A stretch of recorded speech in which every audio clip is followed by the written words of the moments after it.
दोस्तों, एक बार फिर से स्वागत है आप सभी का आपके अपने favourite English learning channel scholar English पर। मेरा नाम है दीपिका कुमावत और मैं इस चैनल पर वेरियस कॉम्पिटिटिव एग्जाम्स के लिए इंग्लिश सब्जेक्ट टीच करती हूँ। तो बेसिकली आज के इस वीडियो में हम एक बहुत ही शानदार एंड इंटरेस्टिंग पोएम डिस्कस करने वाले हैं जिसका नाम है ट्रीज बाय जॉयस किल्मर। तो चलिए, पोएम में आगे बढ़ने से पहले सबसे पहले हम हमारे पोएट के बारे में थोड़ी बहुत इन्फॉर्मेशन देख लेते हैं। तो दोस्तों, जॉयस किल्मर, इनका पूरा नाम जो है वो अल्फ्रेड जॉयस किल्मर था और इनका जन्म जो है वो 6 दिसंबर 1886 New Brunswick, New Jersey, United States में हुआ था। वो एक American writer, poet, journalist, lecturer and editor थे। वो एक बहुत ही प्रोलिफिक पोएट थे और नेचर का उनकी पोएट्री पर बहुत ज़्यादा इन्फ्लुएंस था। उनकी पोएम्स में ज़्यादातर नेचर से रिलेटेड एलिमेंट्स देखने को आपको मिलेंगे।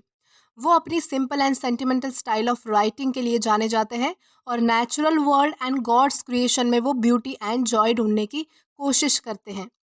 और लास्टली उनकी डेथ जो है वो 30 जुलाई 1918 फ्रांस में हुई थी। तो दोस्तों, ये तो हमने बात की हमारी पोएट के बारे में। अब हम आगे बढ़ेंगे और जानेंगे कि हमारी पोएम हमसे क्या कहती है। तो दोस्तों, अगर बात करें इस पोएम के बारे में तो ये पोएम 1913 में लिखी गई थी और इस पोएम को ट्रीज एंड अदर पोएम्स इस कलेक्शन में इंक्लूड किया गया था।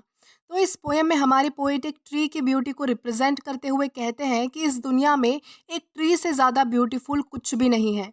वो ये भी कहते हैं कि ये जो मैं कविताएं लिखता हूँ वो भी ट्री की ब्यूटी को मैच नहीं कर सकती।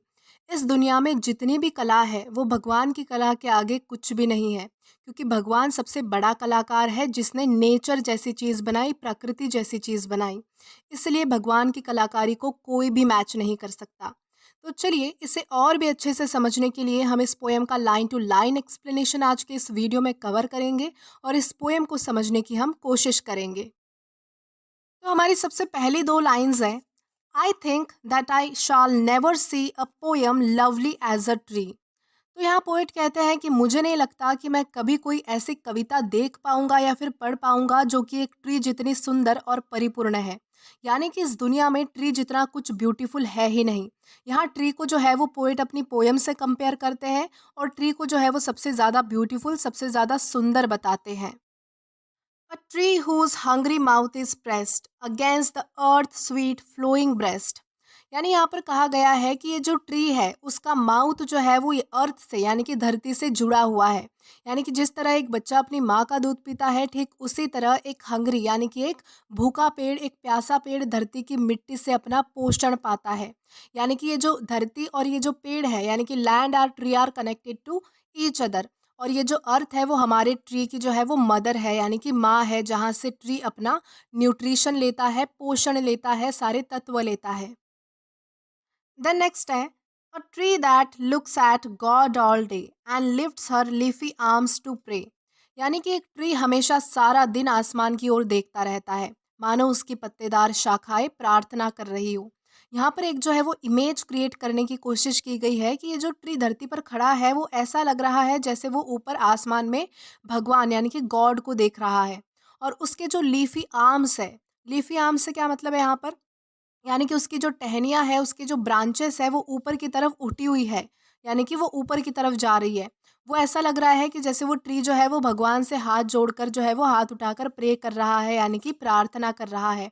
ऐसा कुछ नज़ारा जो है वो एक ट्री को देखने पर हमें दिखता है। यानी कि उसकी टहनियाँ इस तरह से दिखती है कि ऐसा लगता है कि वो भगवान से ऊपर जो है वो हाथ उठाकर, हाथ जोड़कर जो है वो प्रे कर रहा हो। तो इस तरह की इमेज जो है वो यहाँ पर क्रिएट करने की कोशिश की गई है। देन हमारी नेक्स्ट लाइन है a tree that may in summer wear a nest of robins in her hair. तो यहाँ पर ये बताया गया है कि जब समर सीजन आता है तब रॉबिन्स जो है वो अपना घोंसला पेड़ पर बनाते हैं। तो दोस्तों, रॉबिन्स जो है वो एक पक्षी है यानी कि एक बर्ड है। तो वो देखकर ऐसा लगता है कि मानो उस पेड़ ने जो है वो अपने सिर पर कोई मुकुट पहन लिया है। तो यहाँ पर पेड़ की पत्तियों को जो है वो हेयर बताया गया है। यहाँ पर जो लास्ट वर्ड है हमारा हेयर, वो ट्री के लिए यूज़ हुआ है, ट्री के पत्तियों के लिए यूज़ हुआ है, उनके लीव्स के लिए यूज़ हुआ है।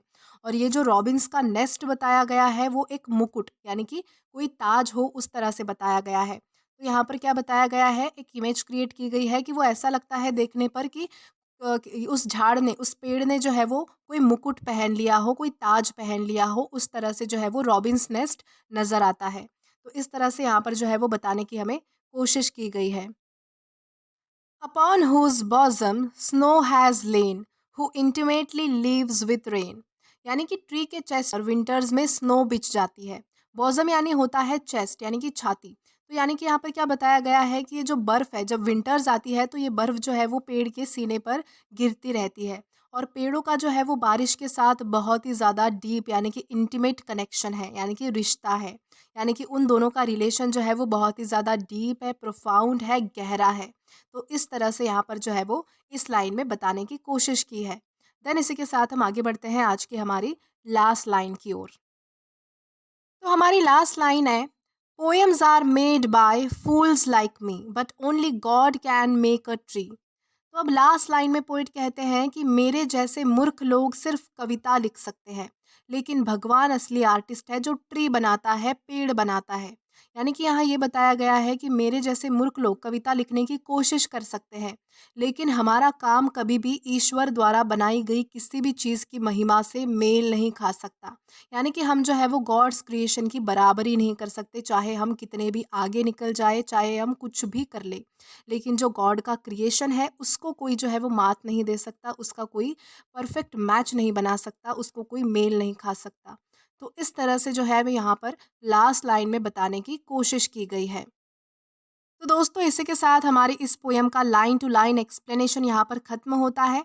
आज के लिए बस इतना ही। अगर आपने अभी तक हमारा टेलीग्राम चैनल जॉइन नहीं किया है तो टेलीग्राम पर आप English with Deepika Kumawat search करके या फिर डिस्क्रिप्शन में दिए गए लिंक के थ्रू डायरेक्ट हमारा टेलीग्राम चैनल जॉइन कर सकते हैं।